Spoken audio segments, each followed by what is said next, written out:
8 मार्चला विविध कार्यक्रमांचं आयोजन होत असतं, पण त्याचबरोबर यंदाच्या वर्षी राज्याचे मुख्यमंत्री फडणवीस साहेब, राज्याचे उपमुख्यमंत्री आदरणीय एकनाथजी शिंदे साहेब आणि उपमुख्यमंत्री अजितदादा यांच्या उपस्थितीमध्ये विविध कार्यक्रम होणार आहेत। त्याचबरोबर सभागृहामध्ये सुद्धा सभागृहाचे अध्यक्ष महोदय असतील, सभापती महोदय असतील यांच्या सूचनेनुसार, परवानगीनुसार एक विशेष सत्र महिला दिनाच्या निमित्ताने सुद्धा आयोजित होणार आहे।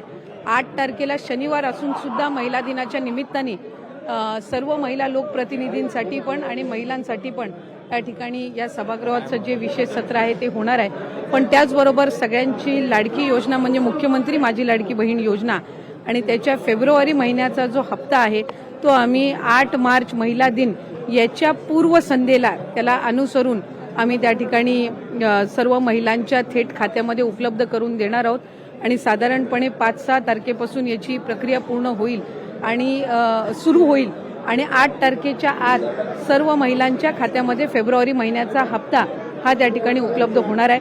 महिला दिनाच्या पूर्वसंध्येला म्हणून आम्ही त्याचं औचित्य साधून यंदाच्या वेळेला फेब्रुवारीचा महिन्याचा जो हप्ता आहे तो आमच्या सर्व लाडक्या बहिणींच्या खात्यामध्ये जमा करत आहे। डिसेंबरपर्यंत 80 लाख महिला ज्या आहेत ते या योजनेतून वगळल्या जाणार असा विरोधकांचा आरोप आहे। नाही, विरोधक हे सुरुवातीपासून आरोप करतच आलेले आहेत। आम्ही साधारणपणे जवळपास 2.5 कोटी महिलांपर्यंत आम्ही पोहोचू शकलेलो आहोत। गेल्या महिन्यामध्ये सुद्धा जवळपास 2,35,00,000 2,40,00,000 इतक्या सुमारेस महिलांच्या पर्यंत लाभ हा पोहोचलेला आहे। त्याच्यामुळे फेब्रुवारी महिन्यामध्ये सुद्धा साधारणपणे आपला जे लाभार्थी आहेत लाडक्या बहिणीचे ते तशाच पद्धतीनं राहणार आहेत।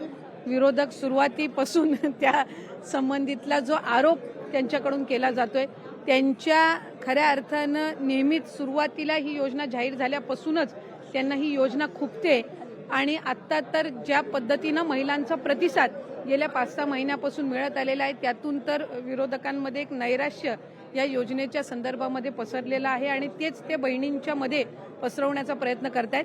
पण हे महायुतीचं सरकार सक्षम आहे। आदरणीय मुख्यमंत्री देवेंद्रजी फडणवीस साहेब, उपमुख्यमंत्री एकनाथजी शिंदे साहेब आणि उपमुख्यमंत्री अजितदादा यांच्या नेतृत्वाखालचं असणारे महायुतीचं सरकार हे लाडकी बहीण योजना अशाच पद्धतीनं पुढे सुद्धा। लोकशाही मराठी ऐका, पहा, जागरूक रहा।